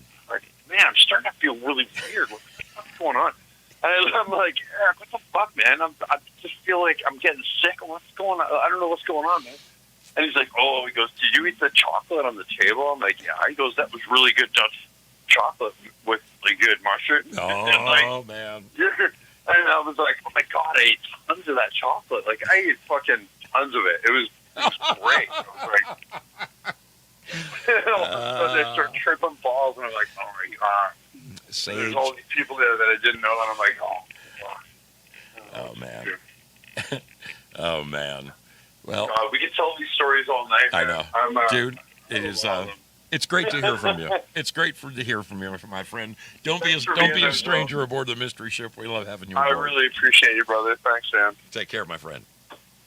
Our dear brother Dragon Sage checking in with us right there. I feel lousy for his daughter. That is, when I heard about the Taylor Swift thing. I don't give a rat's ass about Taylor Swift. I really don't. But when I heard about the thing, how they shut the concert down and all that, especially why they shut it down, for crying out loud. Well, hey, little lady, is that our purple pixie? It sure is. How are you doing, kiddo? I'm good. Awesome. How was your trip? Oh, it was awesome. Yeah, I know what you told me. I understand why you couldn't make it here because what you told me. That's cool. All good, dude. All good. Well, you still got a little something coming in the mail from me. So you got something coming in the mail from me. So keep your eyes on the mailbox. Yeah, you won a prize, and I didn't have the money to mail it, so it's coming. It's coming. Oh, but, no! You know what? That's cool. I want to know your thoughts on the tanks. Is it something you would do? Would you jump in an isolation tank? Let your mind run free? Wait a minute. Okay, is that what this is about tonight? The show has been about, getting in an isolation chamber, and it's actually a sensory deprivation chamber where once you're in this water that is the perfect temperature of your body, and they turn off the lights, and it's just you're alone with your thoughts. It's just like you're floating in space. It is a mind-bending experience. It's really, really cool. Did you not see the earlier part of the show? No, I didn't. Oh. I didn't realize you were on, and I'm sorry. Oh, But, okay. I didn't know you were back in your own home state. I did talk to Krusty earlier because I was having some problems. I get these movies, and I can get, like, the subtitles, but it doesn't show the picture. So that's why I called him, and he called me, and I said, hey, how is Zozo? And he's like, oh, he's back home. He's been home for a little while, but I haven't been on. I've been in a little bit of a funk, so I haven't been on, you know what I mean? Gotcha. Everybody gets in their little funk. Oh, yeah. You need a good float tank. That's what you need. Oh, you know what? Next weekend, Donnie's birthday is next Thursday? Yeah. Friday, the 15th, okay? I think it's Thursday, right? Yeah, Thursday. And on this Thursday, when his birthday is, I'm going to, he's going to give me money, and we're going to buy tickets for everybody, and we're going on a float trip on Saturday. Down the river. For his birthday. Yep, down the river. Oh, that's great. That's great. And then we're going to come back to my place, and I bought him for his birthday. It was an early birthday gift, but I got him a Blackstone, and we're going to make, oh my gosh, we've already made them several times, but everybody that's going to be here, we got 8 people that are going to be here, and we're going to make smash burgers, and I've got an Italian salad that I'm making. Outstanding. Sounds like an awesome, awesome time. And the whole, it will be fun. Wow. And That's the great. whole deprivation thing, I think I could do it. If you get a chance, I want you to watch the early part of this show, okay? Because I played several videos of what it's like to go into it. You see the people floating. It tells you all the, the benefits for it, how your mind mellows out. It's a wonderful experience. It can get. I would love to. Yeah, it is. It is great. I really would.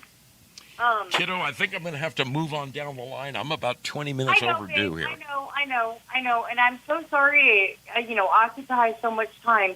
No, you're not occupying a lot of time. It's just I have overstepped my boundaries this evening. Oh, okay, babe. Yeah. But anyway. All right. I just realized you were on, so yeah. I'm glad you called in. It's always glad. Always good to talk Glad to you. you made it home safe, babe. After what you told me. Indeed. All right. Keep your eyes peeled for that clock. It's going to show up in your mailbox. Okay. All right, kiddo. Sure will. Love you lots. Bye. Love you Bye-bye. lots. Bye. Our friend Purple Pixie right there, a sweetheart in Missouri. She's actually not, she doesn't live that far from the very tanks that I went in. I should send her the information. I bet she would enjoy it. I bet she would. Well, we got a call from Idaho. Idaho. Welcome aboard the mystery ship. Who do we have on the line? It's Salty. Salty, how are you doing, my man? I'm doing good. Hey, don't get in that tank stoned unless you got somebody watching you. Just think in that stupor you might be in. If you just want to roll over on your side and get comfy in that bed that you think you're in. You really can't roll over on your side. It doesn't quite work. You could go face down, but yeah, that would kind of defeat the purpose. Well, you said tripping balls. Not tripping balls. You're not really limited. Yeah, in my wildest hour, Salty, I don't think I would go face down in one of those things. But well, then go nuts. Go for broke. Man, have you heard about? Surely you've heard about these things. Have you ever tried one? I haven't. But I've had plenty of jacuzzi, so I can kind of get a feel for what you're talking about. It's not nowhere near close, but still. It is. It's in the neighborhood, but far, far more meditative. It's truly it's a form of meditation, is what it is. It really is. You remember that commercial, Calgon, Take Me Away? Yes. Yes. Is it like that? Dude, it's like that to the power of 10. Okay? Wow. Yeah. How much does it cost on a regular plate? It's not crazy. It's $75. I mean, there's so much salt in the water, like Salt Lake City. There's so much salt in the water that you can't help but float.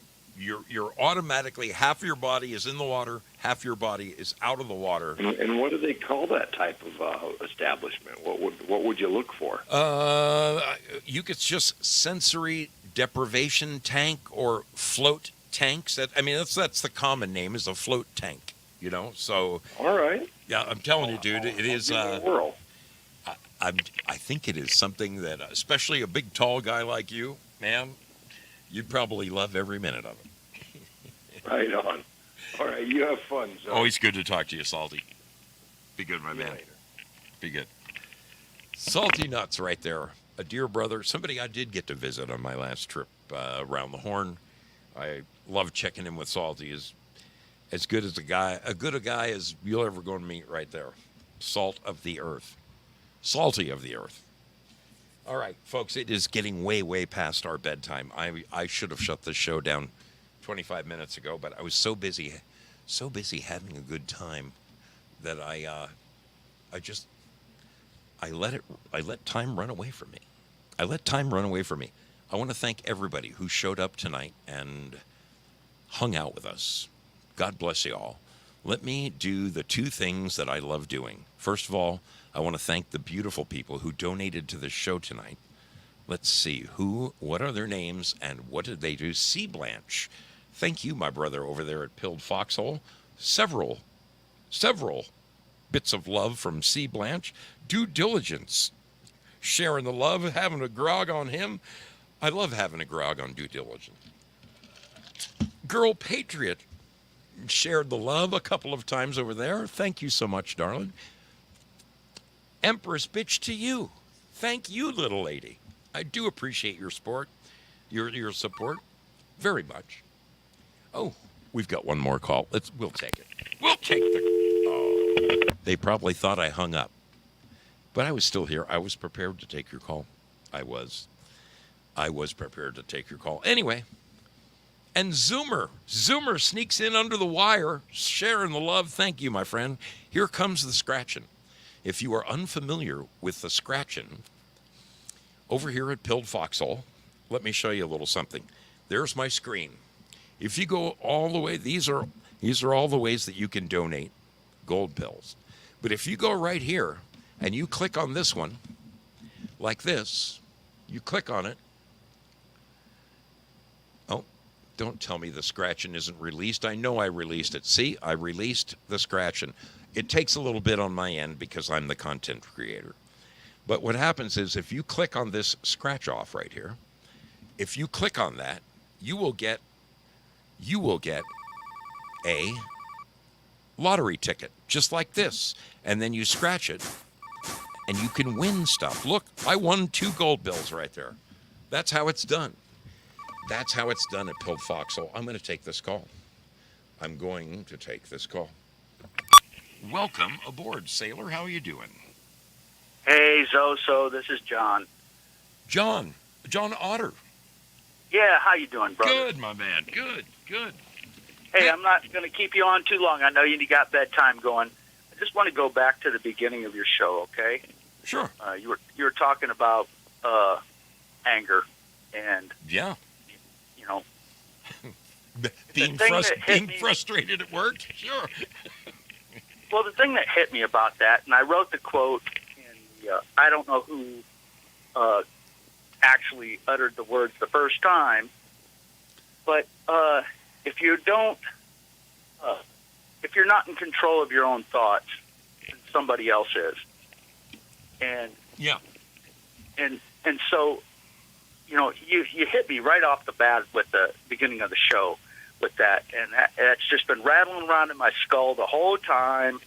And you know, and then you go into the flotation thing, where all you have is your own thoughts. Yes. And I really think that distinction is powerful, and it was a powerful show. I think that covered some thoughts that are much deeper than what you know, your itinerary for the show was. So congratulations with that.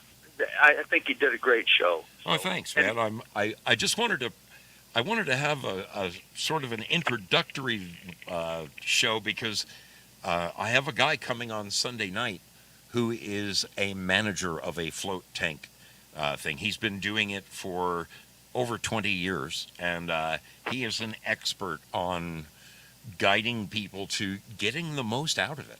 And I'm really hoping with his guidance and his suggestions that we can.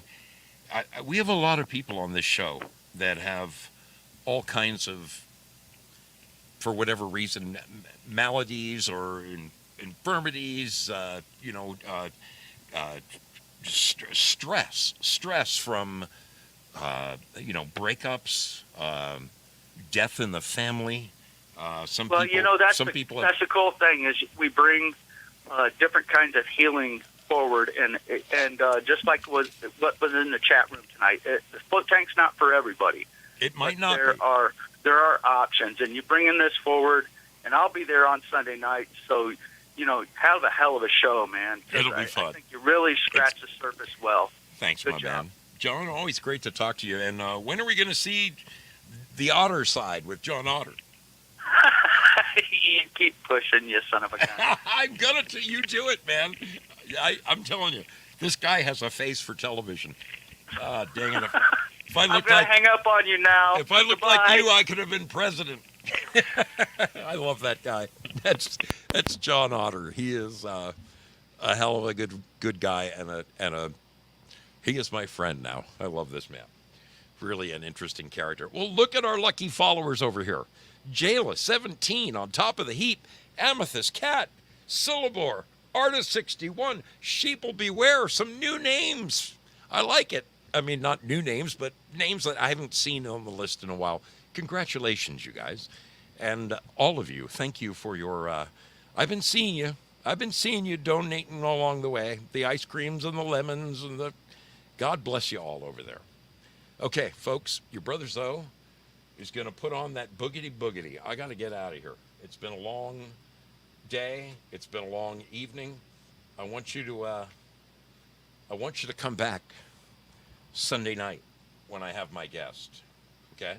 Come back on Sunday night when I have my guest. It's going to be special. It's going to be special, and I really do want you to be here for it. In the meantime, let me invite you. May I invite you to my Saturday program? If you have not enjoyed my Saturday rock and roll episode, it's going to be. Whoa! That was really loud. I mean, that was bonkers loud. If you've not enjoyed my Saturday rock and roll show, I want you to consider it, okay? Each and every Saturday, I play disc jockey, and I pull out the best classic rock ever laid to vinyl. Tomorrow morning, it's going to start at 9 a.m. Pacific. 9 a.m. Pacific. That is high noon on the East Coast. I play the good stuff, the stuff that you just don't hear anymore. And fortunately, there's such a plethora of it that I can spread it apart, even though it's the same old songs that we've been listening to for 1,000 years. There's enough of it to where some weeks I don't even play a major artist like the Doors. There's so much other stuff I might glance over the Doors. And then the following week, I might play 3 in a row from the Doors. So you never know.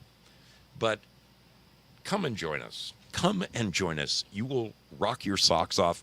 Just put me on in the background of your day, you know, while you're knitting, while you're cooking dinner, while you're doing the laundry, while you're tinkering around the garage. Put old Brother Zoa on in the background and see how much of a great day you have. I want to thank everyone for being here. Thank you for your support. God bless you. We're going to boogie on out of here. We are going to get on down the highway. I have to say goodbye to the YouTube crowd, because I'm going to end this show with a song. And if I play this song while the YouTubers are here, I'm going to get my hand slapped, and I can't afford to get my hand slapped. So the rest of you will enjoy a wonderful video featuring all of the sailors wearing their sailor finest. Yes, just like JLo17 was showing off her limited edition Duska shirt right there.